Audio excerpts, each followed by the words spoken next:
Left the building.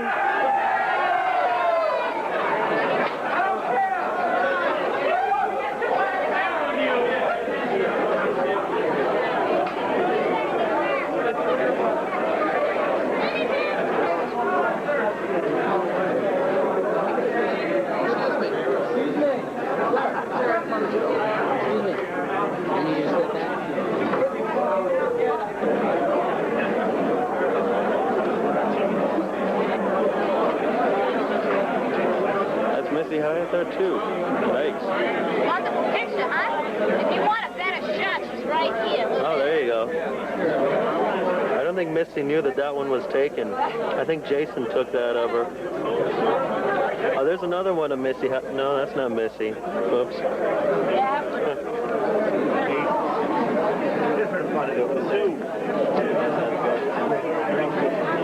That old boy. Number 10. I ain't nothing like my granddaddy. Tag match, you want to come to the AD party, you can want to take a Energy, well, let's see. Yeah, it's rolling. Okay. We've got the legendary hot stuff Eddie Gilbert, a wrestling historian in the vein of Paulie Dangerously and Jim Cornette, who was influenced and probably a big fan of Buddy Rogers.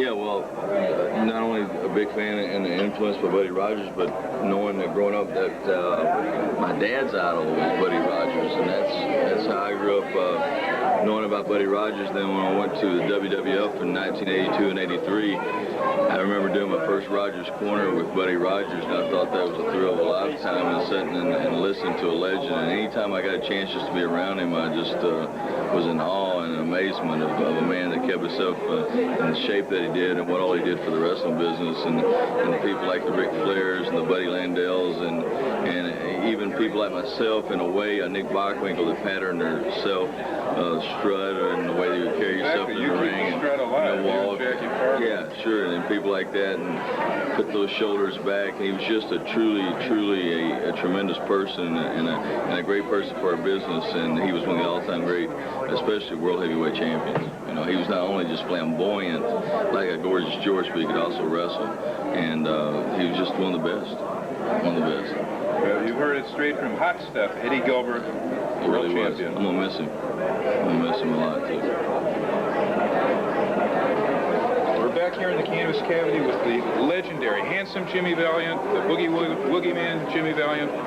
Jimmy, what you been doing lately? Just hanging out, brother. Just hanging out, man. I got a little farm, raise some goats, man. I'm just laying in the week, brother. Wrestle a little bit on the weekends. You're doing some stuff. We've seen your name pop up, various territories. We're glad to see you back, and glad the territories are back, because Jimmy Valiant was always a big part of it. What do you think all these fans here that love you here on the East Coast, in various pairings of the Valiant Brothers, these people loved you. There was nothing like the Valiant Brothers, far surpassed the Graham Brothers. You getting a lot of good positive energy from these fans here? These are my people, you know. I was born in Tennessee, and I was raised right here, man, right here in New York, you know. And I was the only boy raised 3 times a day eating cornbread and biscuits, you know, Southern cooking here. But it's the greatest people in the world right here, brother. All right, you heard it here in the canvas cavity. The legendary, handsome Jimmy Valiant. We're going to call him this. He's always handsome. God bless you. Okay. Just trying to get across in my name. Yeah. We're here with the, you've been champion of so many organizations, the WWF World Champion, former almost AWA World Champion, Ivan Koloff, to talk about Buddy Rogers. Do you have any fond memories when he came into the Carolinas, when you finally met? Yeah, I was very impressed with Buddy Rogers. He was a very nice gentleman. He seemed like very well-mannered. Usually when a person like in his caliber, I really have been already champion, although I could see him relating to the younger wrestlers and everything, not like he was a big shot. Sometimes some wrestlers with his caliber end up being a little full shoulder. And of course, because you were the first and third, the two of you guys, first and third WWF World Champions. And both of you guys have done so many nice things want you to take care of yourself. No breaking elbows, no nothing. You take care of yourself. Oh, I've got already a few broken bones. I figure, yeah, another 20 years I should get the learn. I'll give it another 20 years. You know, that's what happened to him. He slipped. Somebody was asking him to sign an autograph in the supermarket. He slipped and broke his elbow. He goes into the hospital. He comes out as a mess. That was a while back, 2 years ago, right? That was like 3 weeks before he died. He comes out of the hospital with he had 2 strokes. So they gave him a medication he had a known allergy to, and they let him go too early and all that stuff. It could have been prevented. He seemed in such great condition. He always took care of himself a lot, very well, right? Buddy Rogers seemed like he looked like he did. Oh, yeah. He's in better shape than any of these young kids now. Grazie. Should we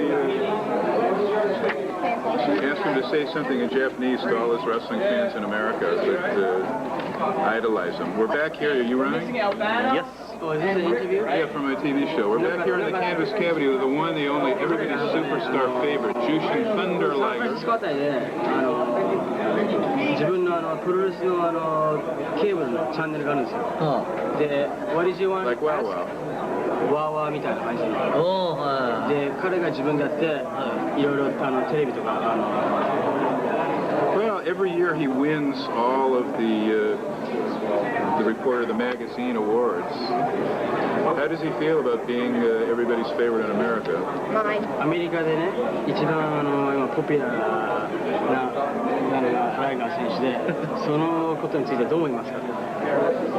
いや、嬉しい限りです。He's really happy. Have him look into the camera. He's very happy that, you know, he's among the most popular from Japan in the United States. Maybe can he say something like, I love Canvas Cavity or something like that? Yeah. 彼のね、番組の名前がキャンバスキャビティって言うんです。I like teeth. キャンバスね。これ歯医者さんの本業が。で、だから、キャビティが虫歯だから、キャンバスキャビティっていうのが番組の名前ですか。はい。で、ちょっと、What did you want him to say? Well, something in Japanese about the Canvas Cavity TV show. なんか日本語で、For all our Japanese fans who 日 watch. 本のファンのためにキャンバスキャビティにようこそとかいう感じで、ちょっと一言お願いします。日本の皆さん、キャンバスキャプテンにようこそ、この番組はすごく楽しい番組なので、僕は楽しみにしてます、ぜひアメリカに来たら見ましょう。見ましょうってことないな。皆さん見てください。 I understood that. Good? Translation? He's just kidding around. He says he watches it all the time. He just said, you know, thank you very much for keep watching Campus Cavity, and I would like to check this program out if I come over to the United States. And please enjoy, all fans, and thank you very much. Maybe one more. Over here.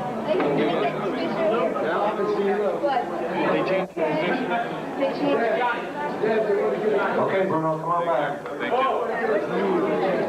Wendi Richter for the Canvas Cavity. Don't touch that dial. This is Wendi Richter for the Canvas Cavity. Don't touch that dial. That's my TV show. Normal because of the background noise. Buddy? This is for Buddy. This is the Canvas Cavity Buddy Rogers tribute. We're here with the one and only Kevin Sullivan.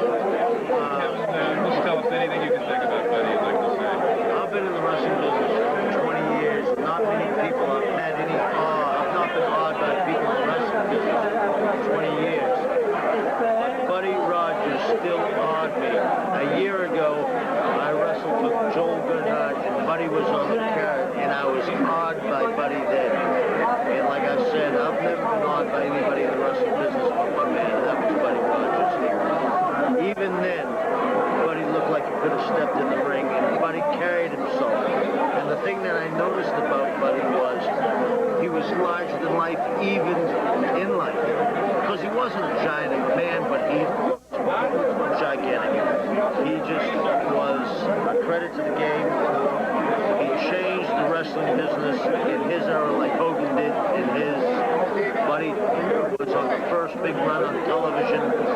Buddy was the champ. And we're going to all miss him. And I know the wrestling business lost one of the greatest performers of all time. And it's going to be a sad place without Buddy in the wrestling business. Thanks, Kevin. It's weird. so many guys in Florida about him. We're here with the one and only Baron Mikel Scicluna on the... Buddy Rogers was a great wrestler. He was a real great wrestler. I don't make him like him anymore. Right now, I know what to tell you. It's just like me. One of a kind, just like you. Pardon? One of a kind, just like you. Thank you. So is Buddy Rogers. Buddy Rogers was a great man. That's all I have to say. Are you living around here? Great to see you. I should have said something for my show on Buddy Rogers. What's the name of your show? Canvas Cavity. All right, baby, it's Captain Lou Albano. We're talking about Canvas Cavity. Let's get back to the main thing at hand, the one and only Dutch roadie, the legendary nature boy, Buddy Rogers. Well, when you talk about Dutch and you talk about Buddy, you're talking about a man that was one of a kind. I believe it was 1961, and Buddy Rogers won the championship from Pat O'Connor in Comiskey Park, baby. Captain was on the card. Now, Buddy was one of the finest athletes in the world, I'd say today, because the Buddy's gone, but I'm sure his body, his soul, he's still right with us, and he's up there in heaven watching us. And when you talk about Buddy Rogers, you're talking about a man that stands 6'3" and weighs some 247 pounds of wrestling ability, wrestling leverage, wrestling balance, wrestling agility. The man had it all together. He carried himself as a champion. He was a true champion. Buddy Rogers, God bless you, baby. It's Captain Lou, Daddy, and I'm looking up at you. Woo! Buddy, you're a good man. Thank you. Okay, brother. We're here on the Canvas Cavity again with probably the most legendary wrestler of all time. And that's the one and only Bruno Sammartino, two-time world heavyweight champion. And we've got to ask, we can't do this tape without you commenting on Buddy Rogers. And I know you felt bad, and it was nice that it got out that you felt bad about the way he passed away. Oh, of course I felt bad. It came as quite a shock to me. In fact, a year ago I saw him at the convention here, and I was amazed at the fantastic shape he was in. He looked absolutely great. And so when you see somebody looking that great, and then it seems like such a short time later, less than a year, that happens, it's a real shocker. Buddy Rogers, there's no question about it, he was one of the giants of all time, in professional wrestling. I wrestled him many a time. I thought I had some great matches with him. I saw him in some fabulous matches against people like Pat O'Connor, Billy Darnell, and many, many others. He was just, what can you say? Buddy Rogers was one of the true legends of professional wrestling. Yeah, we can't take anything away from you. You defeated him for your first title reign in a mere few seconds, and it was unbelievable. Well, it started the whole era of Bruno. Yeah, in professional wrestling, on any given day, when you take a bunch of top guys, on any given day, anybody can beat anybody. I wrestled Rogers a number of times, and of course for the title, I think it was 47, 48 seconds, whatever it was. I assure you, all the other times I wrestled, the matches went a heck of a lot longer than that. So it was just one of those things, but that doesn't take anything away from what the man was as far as a professional wrestler. He had a long career and a very illustrious career, always in great shape. He always looked great, and he always gave it his all in the ring, and that's all that you can ask of anybody, is to give their best, and Rogers always did. So there's no question about it. It was a tremendous loss, and I really felt bad when I heard that the body was no longer here. It's a real shame. Changing gears for a second, everybody here in the East Coast obviously loves the two-time world champion. I don't know if you can talk about this movie. What's going on with the... People are going to see you on the big screen. They're going to love it. Well, I don't want to make the biggest thing out of it. Robert De Niro formed his own production company called Tribeca. And the producer of the show, they're doing a TV movie, and they called me up. They said that that's not a big part. I want to make that clear. And they wanted to know if I would take a crack at it. They wanted me to be part of it, and they said that they want to turn it into a weekly TV series, 1-hour show. So when I heard Robert De Niro, I'm a big fan of his. I mean, this guy is something else. And I said, yeah, that I was interested, and I spoke back and forth on the phone, and they sent me a script. And today we finalized it, well, almost finalized it. It's just a question of signing a contract, and of course, until that's done, there's always going to be a change of heart. But as of right now, it's set, and we're going to shoot it in September. Is there a working title, something the fans can look for? The Loft. The Loft. All right, wrestling fans, two-time world champion, all-time great legend, beloved by every everybody here at John Arezzi's convention. It's Bruno Sammartino. Oh, I gotta tell you, I'm gonna try to throw something like this in St. Louis for Sam. Really? What do you want me to do? Just by saying, hi Sam, this is Bruno? Yeah, or tell the people of St. Louis how much you love. I mean, that was a legendary match, the And we're back. You don't want to give me a start? I'm going to give you a start. Okay. 3, 2, 1. Again, we're back here with Bruno Sammartino. Bruno Sammartino, beloved all over the world, but especially in St. Louis for promoter Sam Muchnick. A series of super matches. He unmasked the Invaders. Dick Murdoch had that classic. That was the only time you wrestled for the NWA title against Harley Race. Yep. And St. Louis loves you. Can you say anything to your fans in St. Louis? Well, I will say that because I was WWF champion, I didn't have that many opportunities, but I did wrestle in St. Louis maybe a dozen times, and I had some great matches. Of course, the one with Harley Race went 1 hour, and it was a great match, I thought. But I'd like to tell the people of St. Louis that the promoter there was Sam Muchnick. This is a man that I had great respect for. He was a great promoter. He was a guy who, and I wrestled all over the world, he was a guy that when he contacted me to come to wrestle in St. Louis, he was always a first-class guy. If he made a deal with you, a handshake, was fine, because he was a man of his word. He was just a class act, and amongst many of the promoters that I've ever known in my career, I like to say, Sam, you're a class act, and it was a privilege to have wrestled for you, and I wish you nothing but the best and a long and healthy life. All right, fans. Bruno Sammartino loving his Chicago fans, and they love him back.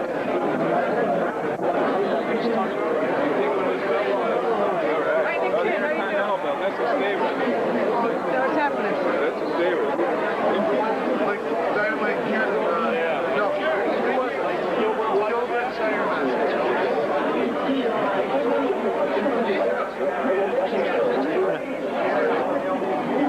Shooting? Yeah. Okay, we're back on the canvas cavity. Tammy, tell them what your real name is and what ring name you use so there's no more confusion right here in the canvas cavity. Don't make me do this. Right into the camera right there. She's Chris Candido's girlfriend. Her name is Tammy. Tammy, what's your last name? Her fiance. What? Don't make me do this. And a close personal friend of Gordon Scazzari. Tell me when you're running. We'll do a countdown. All set. 5, 4, 3, 2. We're back with our Buddy Rogers tribute with the legendary Walter Killer Kowalski, champion for many decades, a fabulous promoter in his own right. And Killer, tell us where you promote and how often are your shows? Mostly through New England. I do fundraising for policemen's associations, firemen's associations, also for some athletic things. Try to fundraising just for trying to help out children and kids. All my life I've been doing that. It seems like I'm retired from wrestling and still doing it. Or not helping others. You know what the bottom line of that is? No. No, I was going to say that. No. One of your fabulous guys is Perry Saturn, I believe. Is he one of the fabulous many workers that work for you? I have quite a few of them, but it's very good. They got quite a few shows for them, yeah. I think they might be using it for time. I do like that. You mentioned the whole thing about the first time I met Buddy Rogers, we go back to 1950. Young, green kid. I mean, I didn't know from green, but so green. I was from Kansas City, Kansas. I mentioned him. It's called Nature Boy, Buddy Rogers at that time. I think Pepper came up with that. I think Jack Pepper came up with that. He would probably have better. This Buddy Nature Boy, Buddy Rogers was before Jack Pepper. And to go to George was the first one to use that kind of thing. And actually, Buddy Rogers, that was his idea. He came down with the ring music.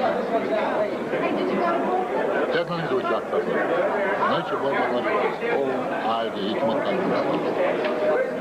There, imagine Kansas City, Kansas, and he probably could have walked all over me. No matter what, 2 minutes.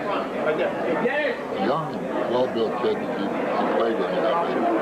Not that he looked like it was ridiculous to play, but he actually made me look like I was a good player. The guy was, in my estimation, one of the greats. can't really compare him with today. You can't compare myself with today. No, you guys were athletes. Because we were out there, and in fact, that first match, he had been in that ring for 35 minutes. Today, the longest match I've been in was 90 minutes with Houston, Texas. For 9-minute time limit, I just stayed in there with him. Boy, not just anybody doing that today. Well, they couldn't. 6, 7 minutes, these steroids freaks to blow off. Because the steroids rob the body of what? Not only energy, but oxygen. They take so much oxygen to keep running that body that it's actually oxygen depleted from the cell. Every cell in your body's oxygen within it. So you start taking steroids, that oxygen depletes, it is depleted by the chemicals, drugs. Don't make it. Lots. In fact, the first time I heard about steroids was I come across it was 1967. I'll tell the story. A guy, I was in campaigning throughout Australia. A guy came to Australia, he was tremendous, 6'6" or so. Holy, I couldn't believe the body. I said, geez, I wasn't God built this guy. Made me look like a midget. Well, not quite a midget, but it made me look like a hell of a lot smaller. So how'd you get like that? And he starts explaining to me how he got it. Steroids. Anabolic, this, that, anabolic, that, and this, that. Oh, George. And I just walked away from him. I wrestled him in Melbourne, Australia. The match went about 18 minutes. His tongue was hanging on the hill. He couldn't hack it. He went back to that night, he didn't even eat, just went back to the hotel and went to bed. He was so pooped. It was a Saturday night. It's a 12-noon Sunday, we're doing television in Melbourne, live TV. But I didn't have taping equipment then, not there anyway. So I'm at the studio, wrestling opera says to me, where's, I forget the guy's name. I don't know, I don't see him. They called up the hotel, I said, you see him around the lobby? He said, no. Well, then he stepped in, ropes, wake him up and have him get down, his body down to the television station. They called back a few minutes later and said he's dead. There are autopsy on him in Australia, but the cause of death was steroids.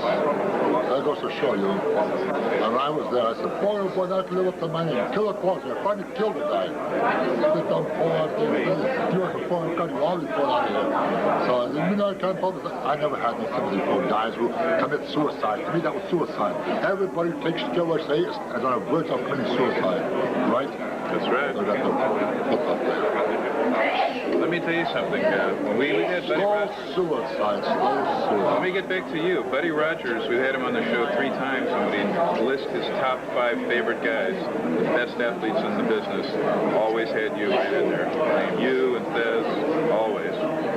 Always. And I remember the first time I took photos of you was in Montreal for Grand Prix. We shot you there. You had just an amazing series of matches with, well, you were teamed with Mad Dog, and then you had matches with Don Leo. These were classics. I saw you Keel against Dory Funk Jr. And then who revitalized the last great era for Mike LaBelle was 72 when you came in from Florida. Just for 6 months, we had nothing but top matches, all with Killer Kowalski in them. All those Mexicans I was wrestling with, they're afraid of death. They're afraid of death. I mean, boy, as soon as I walked in, like, wow, you fell down. No, you had fantastic series with Rocky Johnson, with Bruno, with Blassie, with Tolis, tagged up with Kenji Shibuya. Kenji Shibuya says hello, by the way, to his former tag team champion partner. One of the legendary greats, there's nothing else we can say, but we cherish Walter Killer Kowalski. Anything else you'd like to say? Well, you said it all for me. The show's Canvas Cavity, and we just honor all of our when I first started wrestling,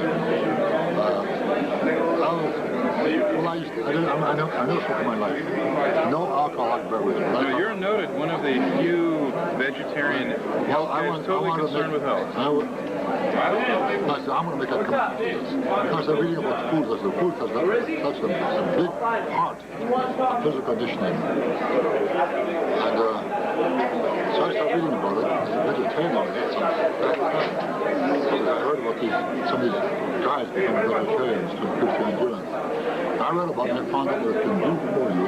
I become vegetarian overnight.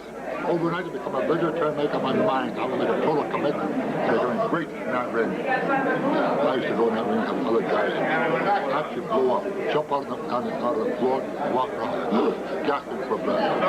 The second time they jump out and go after them. Trying out loud that people came over here with us in the ring, not walking around the floor, crapping yourself. That was it.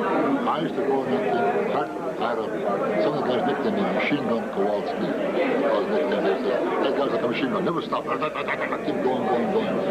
Over and over again. I had guys jump out of the ring because they couldn't pack it. No one can. But we were in 72, it wasn't 72, in Ventura, California. One bodybuilder comes in the dressing room. And the one wrestler. So the referee was a friend of mine in trouble with that. He says, that guy in the corner, I'm punched over, with my shoes on. And I said, oh, give me a break. I'm 72, I was ready to retire anyway. He says, oh, give me a break. So the referee said, I'll just take it easy with him. It's going to be a little tough, but take it easy with him. Right, it was Earl Maynard. Earl Maynard, probably another, you handled all of them. Anyway, the match, I told the referee, keep him in the dressing room. Because they knew me. Because I walked out, it was a slow following. So I stood in the corner. I'll make a sound pretty soon the other guy. Flexes out like this, one of the big super bodybuilders. Well, when you start walking, people, wow, look at him, so they're cheering. They come in the ring. Match started. I know the handle of it. You could take your fist here and hold it tight. You couldn't hold it tight, it goes 1 minute. Before you start cupping up and start relaxing. How long do you think a guy can go out there with his muscles flexed? Well, it wasn't long. It was maybe 3 or 4 minutes before the guy got he's gasping for breath. Well, after 12 minutes, he says to the referee, says, I quit, I don't have it. So I said to him, I said to the referee, I said, I'm not through yet. I'm just not even warmed up yet. After 15 minutes, the guy crawled out of the ring, underneath the rope, and threw up on the floor. And now people at ringside, oh!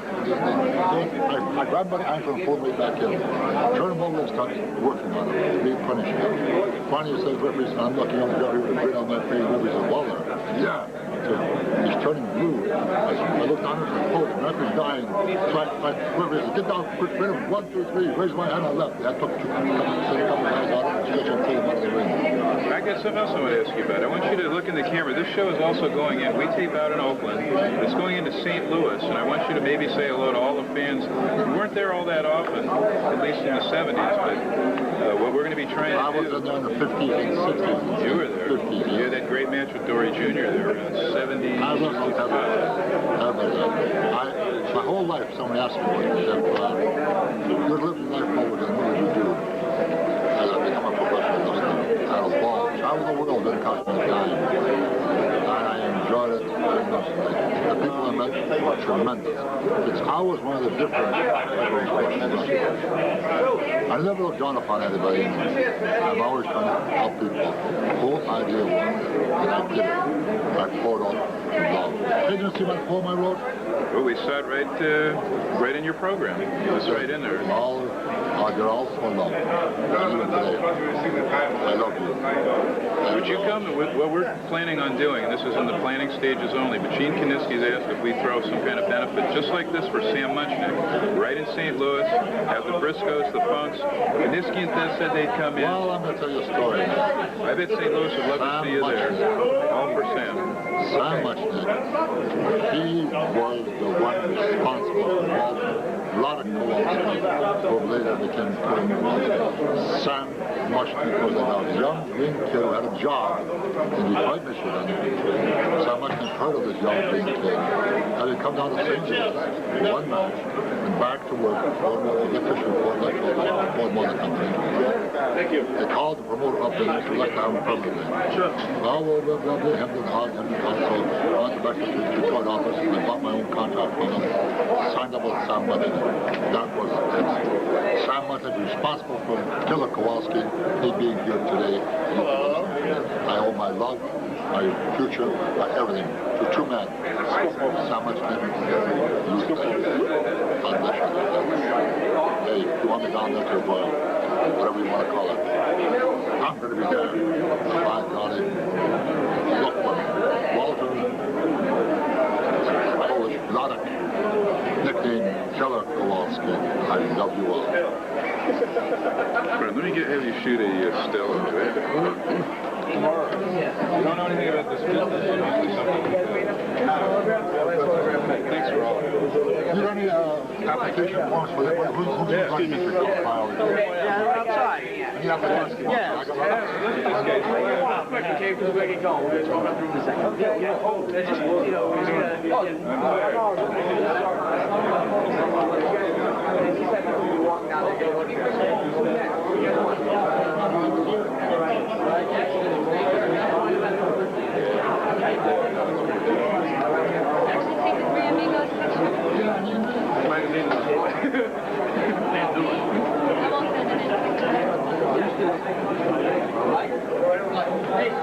Hey guys. Hold on, excuse me.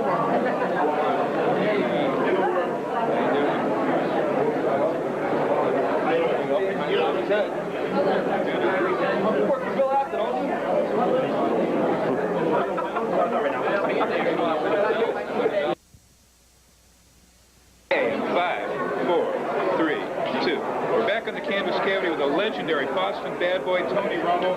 Tony, you got to tell us about your protege. Well, first of all, I'm not just legendary, I'm despicable, I'm evil, I'm deceitful, and the protege that you're alluding to, Dr. Mike, is the Tasmaniac. He's been trained in the dojos of Tasmania. I sent him as a little puppy to Baruch Marabe.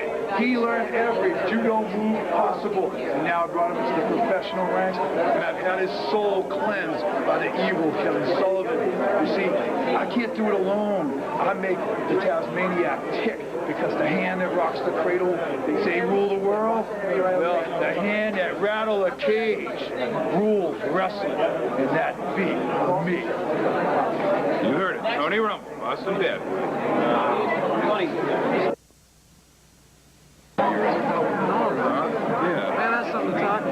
Get to practice that gift of gab there, Ian. I sure do. 5, 4. You have to speak kind of loud though, because. Now, what do you want me to say? Talk about what's going on in Japan. This is for the TV show, so you want to let everybody know what's going on. How much you've enjoyed it, some of the guys you've worked with. You're gonna be like asking me this or what? Yeah. I'll set it up. Unless you want to. No, I'm sorry. You have to speak up kind of loud because the background noise and this is like yours. 5, 4, expensive budget 3, 2. Back on the canvas cavity with a legendary Lightning Kid, the GWF World Junior Champion, and soon to be, hopefully, Junior Champion for many different organizations. You've been to Japan how many times, kid? 6 times. On Wednesday, I'll be my 7th trip. So you're going over there Wednesday. You just got back last week. Yeah, I just got back Saturday. What's going on there? It basically seems as if you and Lynn go each time. Has Lynn pretty much gone with you every single Yeah, trip? we do a tag team thing in Japan right now, and things seem to be going pretty good with the tag team. You met a lot of guys that we'd like to see you paired with here. We haven't actually seen you in the ring with Chris Candido or Tasmaniac or Jushin Liger. What are your thoughts on these guys? And how have you enjoyed this convention? Well, everyone you just named is a very talented wrestler, and I was in the ring with Tasmaniac on one occasion, and seemed to be had a good time in there with him. Chris Candido is really good. Jushin Liger is obviously like at the top of his game. But you're in there too. I mean, as you know, everybody that reads the Observer and everything else, you're way up there. And of course, the Torch. I don't know. In terms of people getting to know you originally through Sharkies, I think we owe a lot of gratitude to Wade Keller because he turned us all on to watching your tapes and turning us into ravenous fans for the Lightning Kid. Yeah, Wade Keller's done a lot to help me out, whether he realizes it or not. So I owe a lot to Wade. I don't forget, where I came from. I don't forget people that helped me. So I owe a lot to a lot of the people, a lot of the hardcore fans in this country.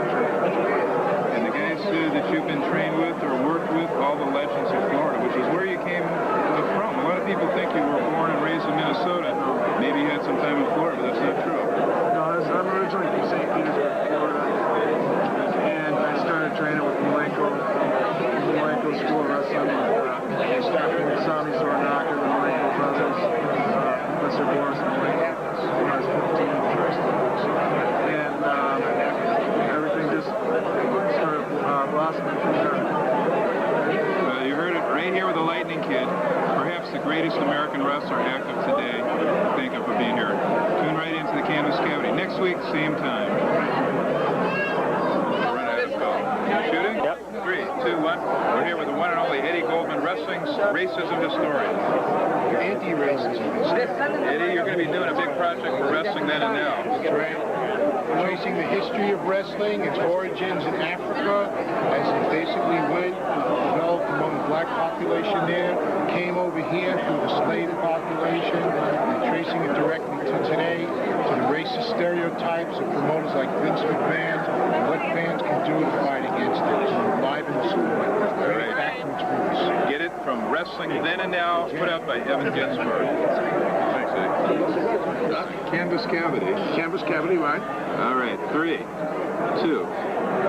Back on the Canvas Cavity with the world's greatest manager, not of now, but of all times, Captain Lou Albano. Well, I've got to appreciate that, Doctor. I've got to say, Frank, you're a great man. Canvas Cavity is without a doubt the finest in the nation. You're talking about a man that knows wrestling, is a legend in his own time, and a legend in my mind. I'm Captain Lou Albano, baby, and I know wrestling well. And I will tell you that Canvas Cavity is without a doubt the greatest in the nation today. And this man next to me, Dr. Frank, is the #1 in that field. God bless you, Frank. We love you. Whoa, I'm Captain Lou, baby, and I'm telling it to you. I feel so good, so proud, so fine, and so elated to be talking to you. Woo! Good luck, Mr. Frank. Mike, that's okay. Mike, I called you Frank? Yeah. Let's do it again. Mike, I called you Frank. No, that's all right, because we want to ask you what you're up to now. Okay, go ahead. Ron, get serious. Come on, Ron. Captain, where can our fans see you now? You've got a lot of upcoming projects besides the Mario. Well, you notice, Dr. Mike, how I kept calling you Frank? I just wanted to see if you were paying attention. Ha ha! Captain Lou, baby, dealing with the brain of a dehydrated BB. If they put my brain in a pigeon or parakeet, zing it by backwards. But anyway, where you can see me now, you can see me on a Super Mario Brothers show, a syndicated show on Family Channel every night at 5 o'clock. You can see me in a movie with John Ritter and Pam Darby from Warner Brothers called Stay Tuned. Whoa, I feel good. You can also see me on Captain Lou Albano's little shop of bargains. I'm taking products that have been out before, and I'm bringing them to you at low prices. And remember, there's a 30-day money-back guarantee. That's right, from Captain Lou and my co-host, a big, beautiful gal. It's like Beauty and the Beast. Remember, it's called Captain Lou Albano's little shop of bargains. It'll be out the 1st or 2nd week of September. You'll be seeing it all around the country. It's Captain Lou, Daddy, and I'm talking to you. That's what I'm doing, Dr. Mike. Check my teeth. Ah, I got a cavity. Uh-oh. You heard it here. Anything Lou says is the truth. Well, I'm leaving. Right now? Yeah. Okay, quick. Then we say. 3, 2. Hey, we're back here in the Canvas Cavity with the legendary hot stuff Eddie Gilbert, world champion on more times than I can remember. What do you got to say? What's going on in Memphis? What's going on in Memphis? Are you the king or aren't you the king? I am the king. I'm the new king of Memphis, the new king of professional wrestling. I left Global Wrestling Federation and they tried to strip me the title, and then I proved all the critics wrong because I left Dallas and went right to Memphis where they said I'd never wrestle again and beat Jerry Lawler for the USWA World Unified Heavyweight title. I am ranked #6 in the world. Ric Flair hates it because he's ranked #5 in the world, right above me, and I'm coming up just a second. And then also, I want everyone out there to know that my personal friend here, Dr. Mike, is the most intelligent dentist I know. There you go. The king has gone to the can.